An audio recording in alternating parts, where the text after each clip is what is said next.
Hey guys, welcome to Electronic Dance Money, your number one business resource for making money as electronic musicians and producers.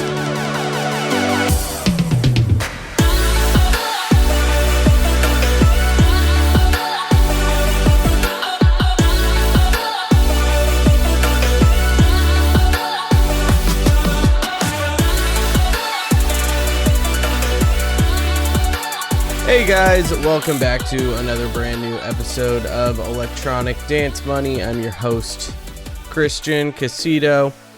I hope you guys are doing well.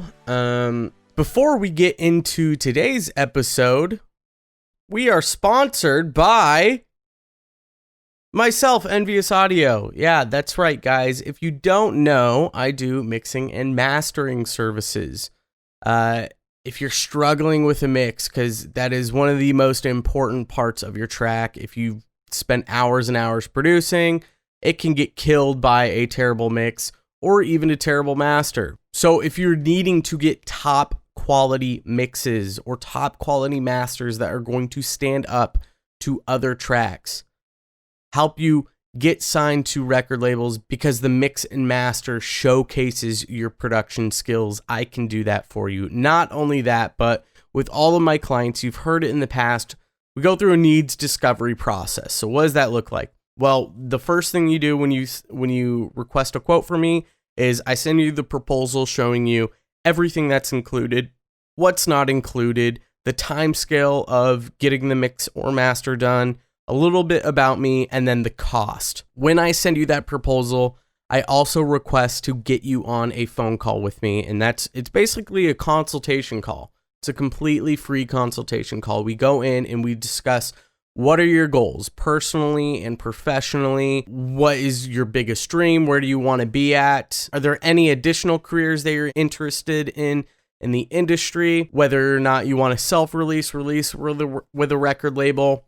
Whatever it is, we get down to it and I learn a little bit more about you as well as your goals and where I can add value. Can I just connect you with someone in the industry? Can I start helping you work towards one of your goals or your dreams? This is a free consultation I do with regardless of whether or not you actually get a mix or master done for me, but I want to see how I can help you. So if you're needing to get a mix or a master done, or maybe you want to learn how to do mixing or mastering, head to enviousaudio.com. You can look at my portfolio as well as learn a little bit more about me, and then scroll down to the bottom of the page and you'll see the contact me form. Fill it out, request a quote, and I will be in contact with you and I will help you be a better artist in your career. So without further ado, let's get started with this episode. Today's probably going to be a fairly short episode, nothing too crazy, but my original idea for this episode, we're going to talk more about branding and what makes good viral content and what you should be considering when you are creating content or even when you're creating songs, and it also kind of goes into branding a little bit, but I figured we've spent some time on branding for the past couple of episodes, especially with Los Padres. So we're going to kind of step away from that, and we're going to focus today on names. We're going to focus on artist names and essentially naming your own business. So we're going to kind of get into what makes a good name, what doesn't, and how you can come up with ideas for names, because, I tend to find a lot of younger producers still don't have a name. I have many clients that come to me who are wanting to release but don't know what their artist name is. They have an idea, they might want to just go by their regular name, which is totally fine if you have a really good, if you were born with a unique name, something that's memorable, then I would just go with that. Otherwise, there's a lot of artists you'll see who will take just their first name or their last name, and, if they take their first name, they'll change their last name to something unique, or they'll change their first name and take their last name because their last name is unique. You can go that route. That works. That's totally fine. regardless, let's get into what exactly makes a good name. The first thing I think that makes a good name, and honestly the number one thing you should be thinking about as EDM producers, is the searchability of your name, or if your name is Googleable. I don't know if Googleable is actually a word, but it is now. Anyways, it needs to be Googleable. And what do I mean by that? Well, if you're in a car with a few friends, and let's say you're on a road trip, you're heading to a festival, or you're hanging out with some friends, you guys are heading somewhere, you're in the car, and you decide to play one of your tracks, and you go, I'm going under this artist name, or let's say your friend has a friend in the car that doesn't know who you are, they don't know you produce, they don't know your artist name, but they ask. When you give that name, it should be memorable. It should stick in their head. And when it sticks in their head, what should happen is if a month later, 2, maybe 3 months later, they're in the car with their friends who you have no association with, and they're all sharing music, that person should be able to remember your name. Even if they haven't heard it for a few months, they should go, oh yeah, what was that? Okay, his name was so-and-so. And then they should be able to Google that name. And when they Google that name, you should be the one that pops up. It should be your SoundCloud, Spotify, whatever it is, maybe your Facebook or Instagram page. Regardless, that should pop up, and it should lead them to your artist page and eventually to where they can listen to your music to share with other people. If you cannot complete that simple task, and you're not the first one that shows up on Google when they search for your name, you've already failed to convert that person as a listener. They're not going to be able to find you. They're not going to remember you, and you're not going to continue to have word of mouth fans growing passively while you're not blasting people on social media. So it needs to be Googleable. The other key trait is going to be a trigger. Now, what do I mean by a trigger? A trigger is something where you go about your day, and when you hear something subconsciously in your mind, it triggers you to remember a specific name or a brand of something. Now, there's a really good book called Contagious, which I'm going to do an entire episode pretty much on. That was what I wanted to do today, what I was talking to you guys about, because the book is all about how to create viral content. What makes things go viral? And these next 2 things that I'm going to be talking about are a part of this book and a part of what makes things go viral. And triggers are one of them. Now, one of the examples they use is which brand is triggered more consistently through someone's life, Disney World or Cheerios.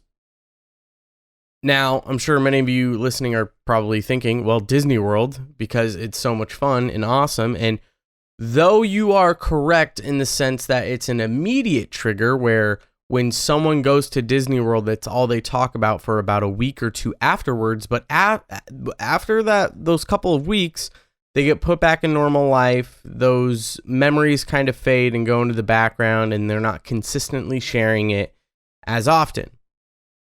However, Cheerios as a brand, they're a branded breakfast cereal. So when you think breakfast, you think Cheerios. When you walk through the grocery stores, you see Cheerios. It's constantly being triggered. Commercials trigger Cheerios. Just talking about breakfast will trigger Cheerios. In the morning, even simply waking up in the morning, it will trigger Cheerios in your mind because of the way they branded this content. Every day, around, I think it's somewhere around like 6 a.m., maybe 5 a.m. till about 11 a.m., the search term or the searchability and the hashtag for Cheerios is used on Twitter significantly more than any other time of the day. And it's almost every day, those peak hours between 5 a.m. and 11 a.m. And that's because it's a breakfast cereal.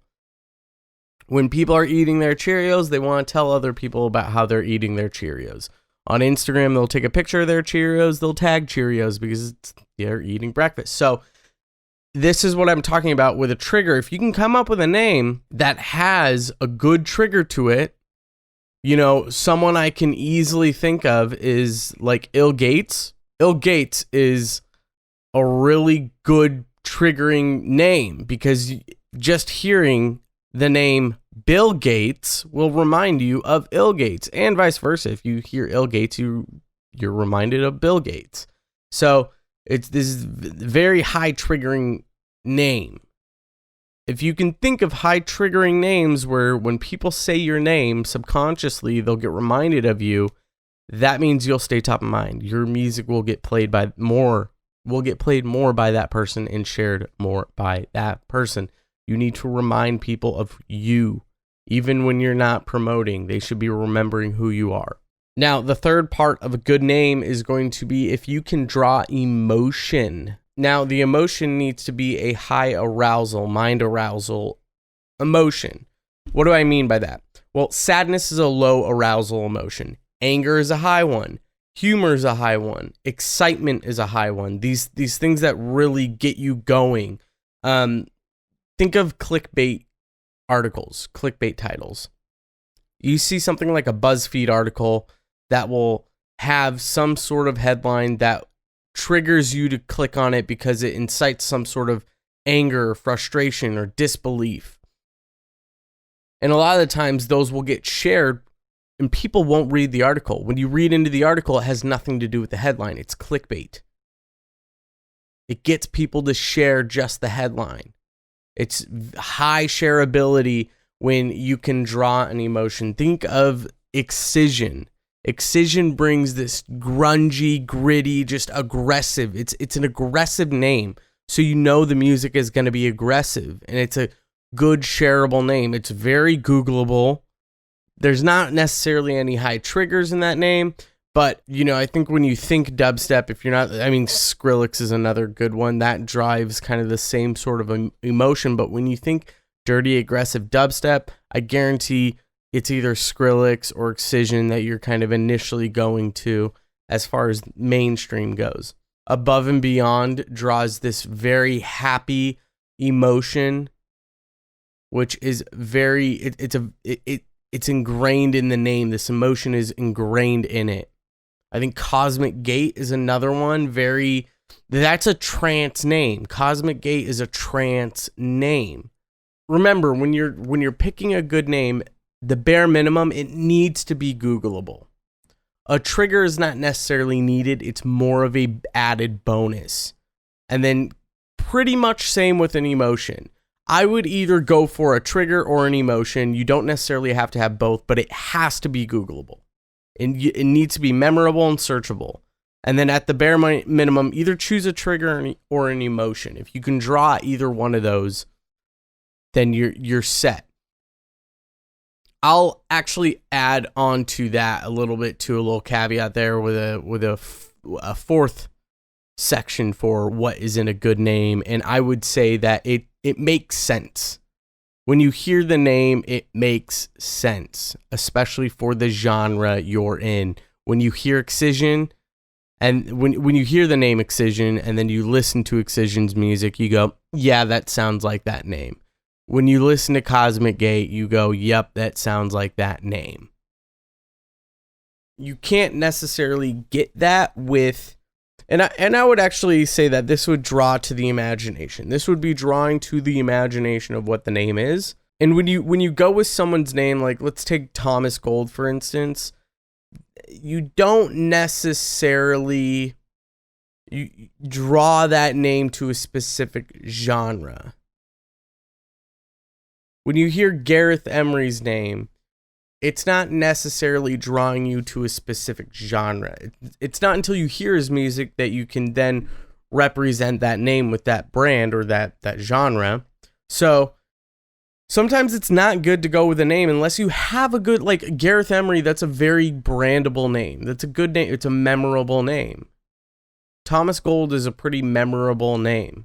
When you can resemble the name with something, like an image in your head, that can be represented well in a logo, you know that you're getting towards something good. You're getting towards something that's more brandable. Again, I guess this episode is going directly back into branding, but it's very important and a lot of people get somewhat confused by it.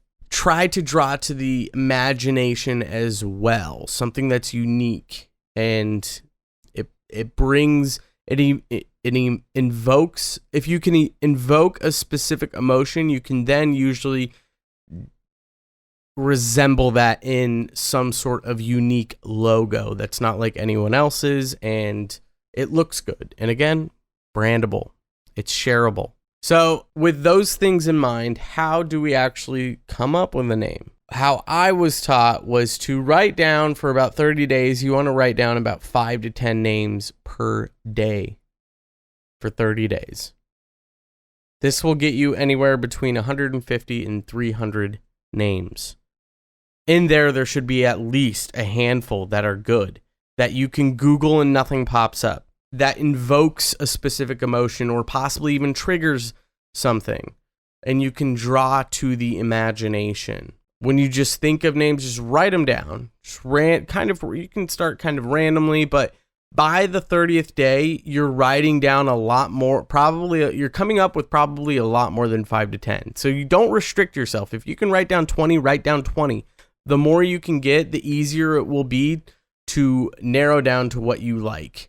Because the first 10, 15 days, you're probably not going to be coming up with the best names. But by the 30th day, you're coming up with really, really good names. This is a really good exercise to figure out what your name is. And to close the episode, I will say, definitely don't, if you're still trying to figure out your name, I think that should be somewhat of the least of your worries. Unless you're producing incredible music that you've been told time and time again that needs to be released from other producers. If that's the case, then start worrying about a name. But if not, if you haven't come up with a name yet, don't stress about it. You're probably still young in this game. You're probably still early, so don't worry too much about getting a good name. It will come to you naturally. Don't force it as much. Just let it come naturally. You can tell when a name has been forced and you don't want that. Just like when you can tell when music production has been forced, you don't want that. So that's it for today, guys. Go on over to enviousaudio.com/episode 32 to check out the show notes. Join the Facebook community, Electronic Dance Money community. I want you guys talking in that group. You guys, if you're listening to this episode, or the show in general, all of you probably share the same interests. You want to be full-time producers. You want to make money doing this stuff. You want to get into this world. Start talking to each other. If you're trying to come up with a name, go in the Facebook group, post it in there. Get engaged. Build a community. You never know who you're going to meet. And especially if you can collaborate with people in that group, just start talking and engaging with people. Let's build a unique community with like-minded individuals so we can all help each other out in this world of music business. But that's it for today, guys. Thank you so much. I've got some really, really awesome guests lined up and some new ideas for episodes I think you're going to all love. And that's about it. Take care, guys.